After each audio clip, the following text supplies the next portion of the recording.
नमस्कार दोस्तों, स्वागत है आप सभी का हमारे चैनल भक्ति ज्ञान में। दोस्तों, आज मैं आपको शुक्रवार की व्रत कथा सुना रहा हूँ। शुक्रवार व्रत माता संतोषी का व्रत होता है, जो कि सर्व मनोकामना पूरी करने वाला व्रत है। एक बुढ़िया थी और उसके 7 पुत्र थे। 6 कमाने वाले थे, एक निकम्मा था। बुढ़िया माँ 6 पुत्रों की रसोई बनाती, भोजन कराती और पीछे से जो कुछ बचता सो 7वें को दे देती थी। परंतु वह बड़ा भोला वाला था, मन में कुछ विचार न करता था। एक दिन बहू से बोला, देखो मेरी माता का मुझ पर कितना प्यार है। वह बोली, क्यों नहीं, सबका झूठा बचा हुआ तुमको खिलाती है। वह बोला, भला ऐसा भी कहीं हो सकता है? मैं जब तक आंखों से ना देखूं मान नहीं सकता। बहू ने हंसकर कहा, तुम देख लोगे तब तो मानोगे। कुछ दिन बाद बड़ा त्योहार आया। घर में 7 प्रकार के भोजन और चूरमा के लड्डू बने। वह जांचने को सिर दर्द का बहाना कर पतला कपड़ा सिर पर ओढ़कर रसोई घर में सो गया और कपड़े में से सब देखता रहा। 6 भाई भोजन करने आए। उसने देखा माँ ने उनके लिए सुंदर सुंदर आसन बिछाए हैं, 7 प्रकार की रसोई परोसी है। वह आग्रह करके जमाती हैं। वह देखता रहा। जब 6 भाई भोजन कर उठे तब माता ने उनकी झूठी थालियों में से लड्डुओं के टुकड़ों को उठाया और एक लड्डू बनाया। झूठन साफ कर बुढ़िया माँ ने पुकारा, उठो बेटा, 6 भाई भोजन कर गए, अब तू ही बाकी है, उठना कब खाएगा? वह कहने लगा, माँ मुझे भोजन नहीं करना, मैं परदेश जा रहा हूँ। माता ने कहा, कल जाता हो तो आज ही चला जा। वह बोला, हाँ हाँ आज ही जा रहा हूँ। यह कहकर वह घर से निकल गया। चलते समय बहू की याद आई। वह गौशाला में उपले थाप रही थी। वहीं जाकर उससे बोला, हम जावे परदेश को आवेंगे कुछ काल, तुम रहियो संतोष से धर्म आपनो पाल। वह बोली, जाओ पिया आनंद से हमरू सोच हटाए, राम भरोसे हम रहें ईश्वर तुम्हें सहाय। देख निशानी आपकी देख धरू में धीर, सुध हमरी मत विसारियो रखियो मन गंभीर।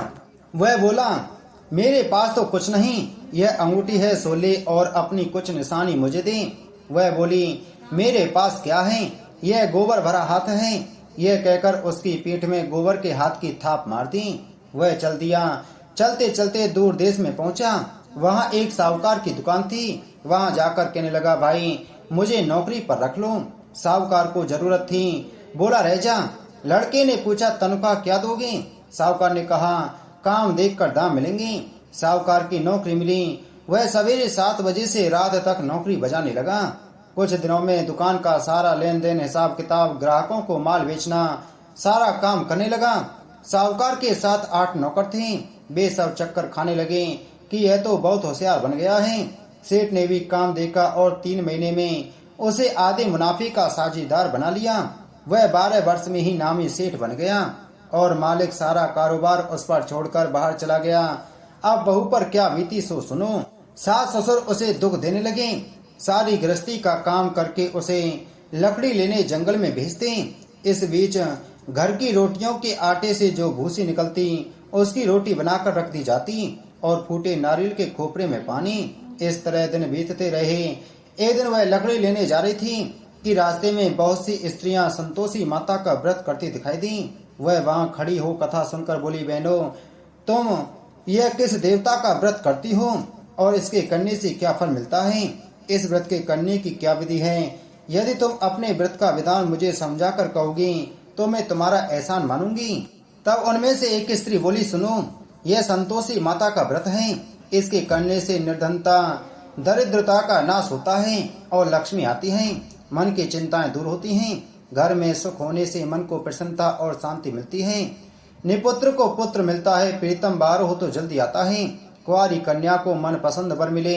राजद्वारे में बहुत दिनों से मुकदमा चलता हो तो खत्म हो जाए। सब तरह सुख शांति हो। घर में धन जमा हो। पैसा जायदाद का लाभ हो। रोग दूर हो जाए तथा और जो मन में कामना हो वे सब इस संतोषी माता की कृपा से पूरी हो जाएं। इसमें संदेह नहीं। वह पूछने लगी, यह व्रत कैसे किया जाए, यह भी बताओ तो बड़ी कृपा होगी। स्त्री कहने लगी, 1.25 रुपए का गुड़ व चना लेना, इच्छा हो तो 5.25 रुपए का लेना या 11.25 रुपए का भी सहूलियत अनुसार लेना। बिना परेशानी श्रद्धा और प्रेम से जितना बन सके सवाया लेना। हर शुक्रवार को निराहार रहकर कथा कहना सुनना। इसके बीच क्रम टूटे नहीं। लगातार नियम पालन करना।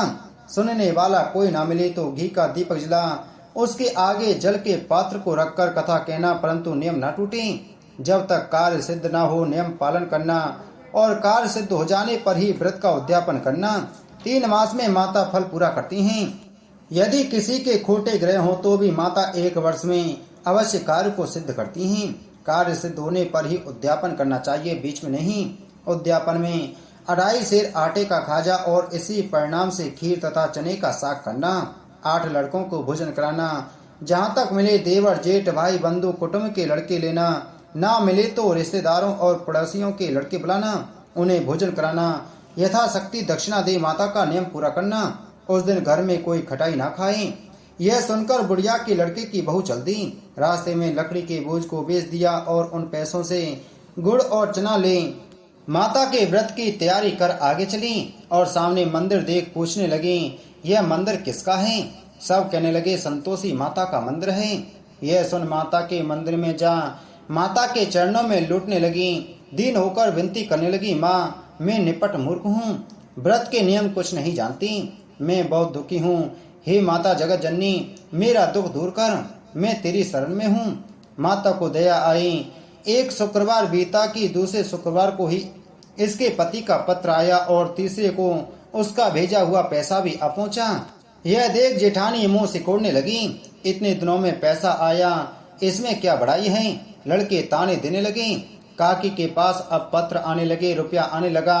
अब तो काकी की खातिर बढ़ेगी, अब तो काकी बुलाने से भी नहीं आएगी। बेचारी सरलता से कहती, भैया पत्र आए रुपया आए तो हम सबके लिए अच्छा है। ऐसा कहकर आंखों में आंसू भरकर संतोषी माता के मंदिर में आ मातेश्वरी के चरणों में गिरकर रोने लगी। माँ मैंने तुमसे रुपया पैसा नहीं मांगा, मुझे पैसे से क्या काम है, मुझे तो अपने सुहाग से काम है, मैं तो अपने स्वामी के दर्शन और सेवा मांगती हूँ। तब माता ने प्रसन्न होकर कहा, जा बेटी तेरा स्वामी आएगा।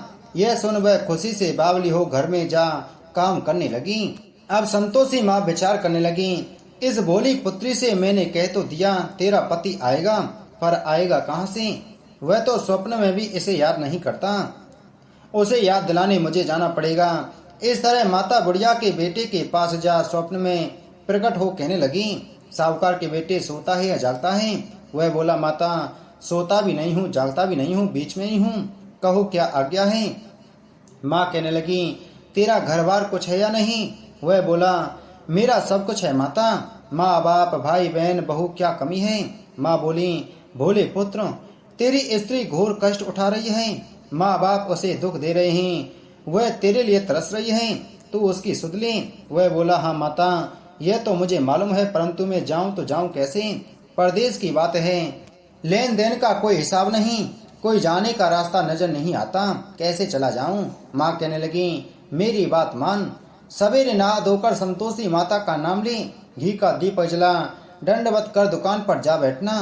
देखते देखते तेरा लेन देन सब चुक जाएगा, जमा माल बिक जाएगा, सांझ होते होते धन का ढेर लग जाएगा। सवेरे बहुत जल्दी उठ उसने लोगों से अपने सपने की बात कही, तो वे सब उसकी बात अनसुनी कर दिल्ली की उड़ाने लगे। कहीं सपने भी सच होते हैं। एक बूढ़ा बोला, देख भाई मेरी बात मान, इस प्रकार सच झूठ करने के बदले देवता ने जैसा कहा है वैसा ही करने में तेरा क्या जाता है? वह बूढ़े की बात मान स्नान कर संतोषी माँ को दंडवत कर घी का दीपक जला दुकान पर जा बैठा। थोड़ी देर में वह क्या देखता है कि देने वाले रुपया लाए, लेने वाले हिसाब लेने लगे। कोटे में भरे सामानों के खरीदार नगद दाम में सौदा करने लगे। शाम तक धन का ढेर लग गया। माता का चमत्कार देख प्रसन्न हो मन में माता का नाम ले घर ले जाने के वास्ते गहना कपड़ा खरीदने लगा और वहां के काम से निपटकर वह घर को रवाना हुआ। वहां बहू बेचारी जंगल में लकड़ी लेने जाती है, लौटते वक्त माँ के मंदिर पर विश्राम करती है। वह तो उसका रोजाना रुकने का स्थान था। दूर से धूल उड़ती देख वह माता से पूछती है, हे माता यह धूल कैसी उड़ रही है? माँ कहती है, हे पुत्री तेरा पति आ रहा है, अब तू ऐसा कर लकड़ियों के 3 बोझ बना ले, एक नदी किनारे रख, दूसरा मेरे मंदिर पर और तीसरा अपने सिर पर रख। तेरे पति को लकड़ी का गट्ठा देखकर मोह पैदा होगा, वह वहां रुकेगा, नाश्ता पानी बना खाकर माँ से मिलने जाएगा। तब तू लकड़ियों का बोझ उठाकर घर जाना, और बीच चौक में गट्ठा डालकर 3 आवाजें जोर से लगाना। लो सासू जी, लकड़ियों का गट्ठा लो, भूसी की रोटी दो और नारियल के खोपरे में पानी दो। आज कौन मेहमान आया है? माँ की बात सुन बहू बहुत अच्छा माता कहकर प्रसन्न हो लकड़ियों के 3 गट्ठे ले आई। एक नदी तट पर एक माता के मंदिर में रखा।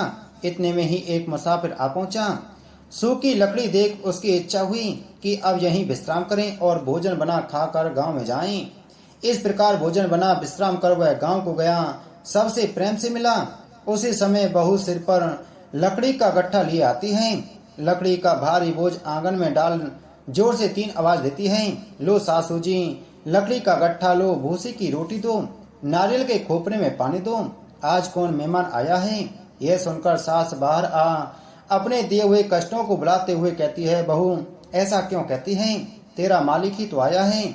आ बैठ, मीठा भात खा, भोजन कर, कपड़े गहने पहन। इतने में आवाज सुन उसका स्वामी बाहर आता है और अंगूठी देख व्याकुल हो माँ से पूछता है, माँ यह कौन है? माँ कहती है, बेटा यह तेरी बहू है। आज 12 वर्ष हो गए। तू जब से गया है तब से सारे गांव में जानवर की तरह भटकती फिरती है। काम काज घर का कुछ करती नहीं, 4 समय आकर खा जाती है। अब तुझे देखकर भूसी की रोटी और नारियल के खोपड़े में पानी मांगती है। वह लज्जित हो बोला, ठीक है माँ, मैंने इसे भी देखा है और तुम्हें भी देखा है। अब मुझे दूसरे घर की चाबी दो तो मैं उसमें रहूं। तब माँ बोली, ठीक है बेटा, जैसी तेरी मर्जी कहकर चाबी का गुच्छा पटक दिया। उसने चाबी ले दूसरे कमरे में जो तीसरी मंजिल के ऊपर था खोलकर सारा सामान जमाया। एक दिन में ही वहां राजा के महल जैसा ठाट बाट बन गया। अब क्या था, वे दोनों सुखपूर्वक रहने लगे। इतने में अगला शुक्रवार आया। बहू ने पति से कहा कि मुझे माता का उद्यापन करना है। पति बोला, बहुत अच्छा, खुशी से करो। वह तुरंत ही उद्यापन की तैयारी करने लगी। जेठ के लड़कों को भोजन के लिए कहने गई। उसने मंजूर किया, परंतु पीछे जेठानी अपने बच्चों को सिखलाती हैं, देखो रे, भोजन के समय सब लोग खटाई मांगना, जिससे उसका उद्यापन पूरा न हो। लड़के जीवने आए, खीर पेट भरकर खाई, परंतु याद आते ही कहने लगे, हमें कुछ खटाई दो, खीर खाना हमें नहीं भाता, देखकर अरुचि होती है। बहू कहने लगी, खटाई किसी को नहीं दी जाएगी, यह तो संतोषी माता का प्रसाद है। लड़के तुरंत उठ खड़े हुए, बोले, पैसे लाओ। भोली बहू कुछ जानती नहीं थी, सो उन्हें पैसे दे दिए। लड़के उसी समय जाकर के इमली खाने लगी। ये देखकर बहू पर संतोषी माता ने कोप किया। राजा के दूत उसके पति को पकड़ कर ले गए। जेठ जेठानी मनमाने खोटे वचन कहने लगे। लूट लूट कर धन इकट्ठा कर लाया था, सो राजा के दूत पकड़ कर ले गए। अब सब मालूम पड़ जाएगा जब जेल की हवा खाएगा। बहू से यह वचन सहन नहीं हुए। रोती रोती माता के मंदिर में गई, हे माता, तुमने यह क्या किया? हंसाकर अब क्यों रुलाने लगी? माता बोली, पुत्री, तूने उद्यापन करके मेरा व्रत भंग किया है, इतनी जल्दी सब बातें भुला दी। वह कहने लगी, माता, भूली तो नहीं हूँ, ना कुछ अपराध किया है, मुझे तो लड़कों ने भूल में डाल दिया, मैंने भूल से उन्हें पैसे दे दिए, मुझे क्षमा कर दो माँ। माँ बोली, ऐसी भी कहीं भूल होती है? वह बोली, माँ मुझे माफ कर दो, मैं फिर तुम्हारा उद्यापन करूंगी। माँ बोली, अब भूल मत करना। वह बोली, अब ना होगी माँ। अब बताओ वह कैसे आएंगी? माँ बोली, जा पुत्री, तेरा पति तुझे रास्ते में आता मिलेगा। वह घर को चली। राह में पति आता मिला। उसने पूछा, तुम कहाँ गए थे? तब वह कहने लगा, इतना धन कमाया है, उसका टैक्स राजा ने मांगा था, वह भरने गया था। वह प्रसन्न हो बोली, भला हुआ, अब घर चलो। कुछ दिन बाद फिर शुक्रवार आया। वह बोली, मुझे माता का उद्यापन करना है। पति ने कहा, करो। वह फिर जेठ के लड़कों से भोजन को कहने गई। जेठानी ने तो 1-2 बातें सुनाई और लड़कों को सिखा दिया कि तुम पहले ही खटाई मांगना। लड़के कहने लगे, हमें खीर खाना नहीं पाता, जी बिगड़ता है, कुछ खटाई खाने को देना। वह बोली, खटाई खाने को नहीं मिलेगी, आना हो तो आओ। वह ब्राह्मणों के लड़कों को ला भोजन कराने लगी। यथाशक्ति दक्षिणा की जगह एक फल उन्हें दिया। इससे संतोषी माता प्रसन्न हुई। माता की कृपा से ही 90 मास उसको चंद्रमा के समान पुत्र प्राप्त हुआ। वह पुत्र को लेकर प्रतिदिन माता जी के मंदिर में जाने लगी। माँ ने सोचा कि यह रोज आती है, आज क्यों ना मैं ही इसके घर चलूं, इसका आसरा देखूं तो सही। यह विचार कर माता ने भयानक रूप बनाया। गुड़ और चने से सना मुख, ऊपर सूंड के समान होठ, उस पर मक्खियां भिन भिना रही थीं। दहलीज में पांव रखते ही उसकी सास चिल्लाई, देखो रे, कोई चुड़ैल डाकिन चली आ रही है। लड़को रे, इसे भगाओ नहीं तो किसी को खा जाएगी। लड़के डरने लगे और चिल्लाकर खिड़की बंद करने लगे। छोटी बहू रोशनदान में से सब देख रही थी। प्रसन्नता से पगली होकर चिल्लाने लगी, आज मेरी माताजी मेरे घर आई हैं। यह कहकर बच्चे को दूर पिलाने से हटाती है। इतने में सास का क्रोध फूट पड़ा। बोली, राण इसे देखकर कैसी उतावली हुई है, जो बच्चे को पटक दिया। इतने में माँ के प्रताप से जहाँ देखो वहीं लड़के ही लड़के नजर आने लगे। वह बोली, माँ जी, मैं जिनका व्रत करती हूँ यह वही संतोषी माता हैं। इतना कह झट से सारे घर के किवाड़ खोल देती है। सबने माता के चरण पकड़ लिए और विनती कर कहने लगे, हे माता, हम मूर्ख हैं, हम अज्ञानी हैं, पापी हैं। तुम्हारे व्रत की विधि हम नहीं जानते। तुम्हारा व्रत भंग कर हमने बहुत बड़ा अपराध किया है। हे माता, आप हमारा अपराध क्षमा करो। इस प्रकार माता प्रसन्न हुई। माता ने बहू को जैसा फल दिया, हे संतोषी माता, वैसा ही फल आप अपने सभी भक्तों को देना। बोलो संतोषी माता की जय।